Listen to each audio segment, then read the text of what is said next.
You ever have that feeling that you're just kinda going through the motions? Like you're checking all the boxes, but something really important is missing from your day-to-day life?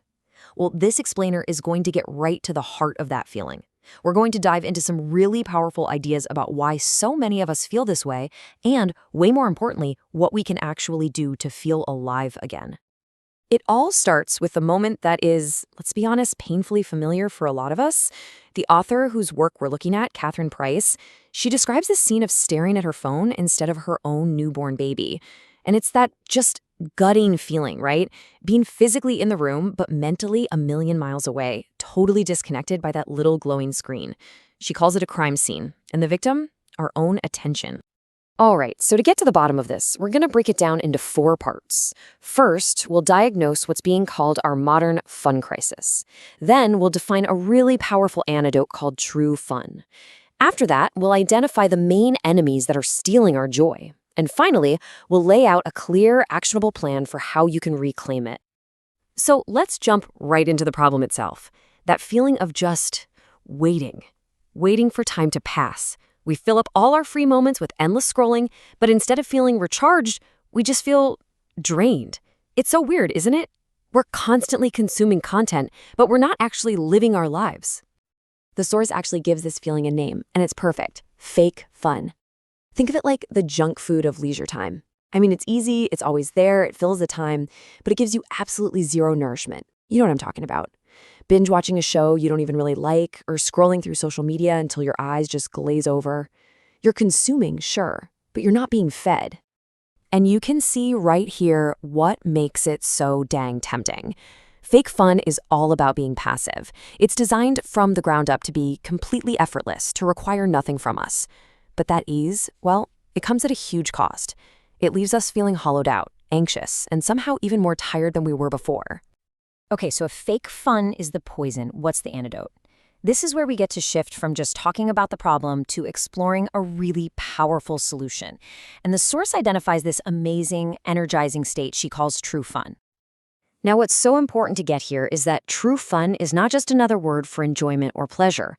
Nope, it's a very specific recipe, a unique combination of 3 distinct ingredients. And when these 3 things happen at the same time, we don't just feel good. We feel truly, vibrantly alive. And here it is. This is the magic formula. First up, you've got playfulness, that awesome feeling of just dropping your guard, not caring if you look silly.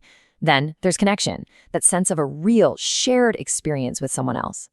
And finally, flow, that incredible state where you're so deep into what you're doing that the outside world and even time itself just melts away. This all sounds amazing, right? So if true fun is this incredible, energizing force, why do so few of us actually experience it on a regular basis? Well, it turns out it's not an accident. There are some really powerful forces, both outside of us and inside our own heads, that are actively working against it. I mean, when you put them side by side like this, the difference is just stark. Fake fun is all about distraction. True fun is about being present. Fake fun is usually a solo activity. True fun thrives on connection. One literally drains you, the other energizes you. The choice seems obvious, so why do we so often default to the stuff in that left column?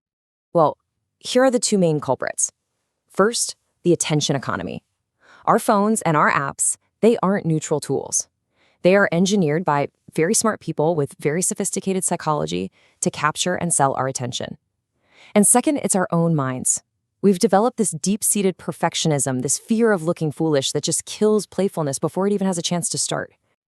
And the impact of this whole attention economy thing, it's not just theoretical. The source points to some pretty startling data. You look here, right after smartphones became super common around 2010, feelings of loneliness among teenagers just shot up. Now, of course, correlation doesn't prove causation, but wow, it paints a really disturbing picture of how our tools for connection might actually be making us more isolated. And listen to this. Here's an insider basically confirming the whole problem. A former vice president at Facebook admits that these platforms reward us for performing a perfect life. This curated perfection is the absolute enemy of authentic connection and playful spontaneity. He calls it a game of brittle popularity that leaves you feeling, you guessed it, vacant and empty, the very definition of fake fun.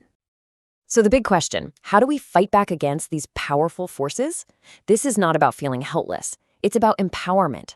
The source material gives us a clear, practical framework for taking back control and intentionally, deliberately cultivating true fun in our lives.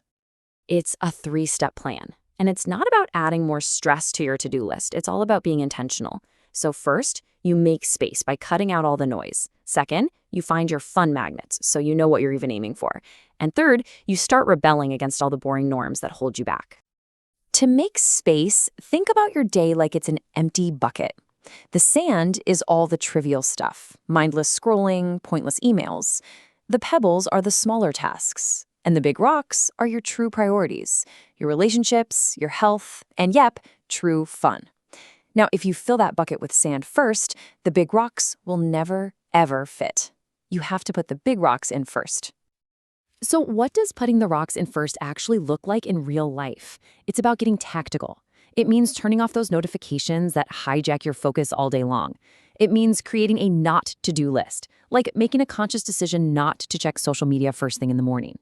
And it means looking at your commitments and finding the courage to just say no to the things that drain you.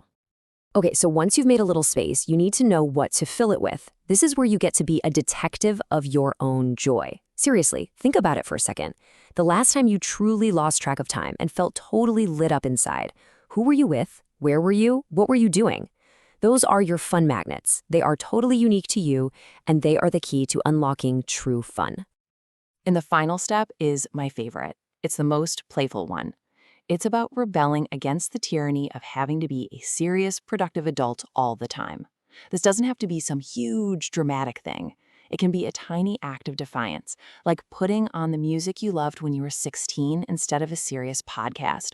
Or, and this is a big one, giving yourself permission to be a clumsy, awkward, total beginner at some new hobby. And this quote just nails it. It really gets to the core of the whole mindset shift.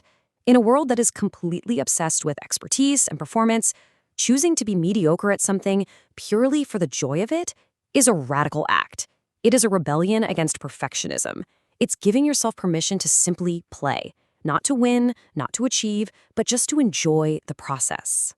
So here's the biggest takeaway from all of this. True fun isn't a luxury. It's essential. It's the texture of a life that actually feels well-lived.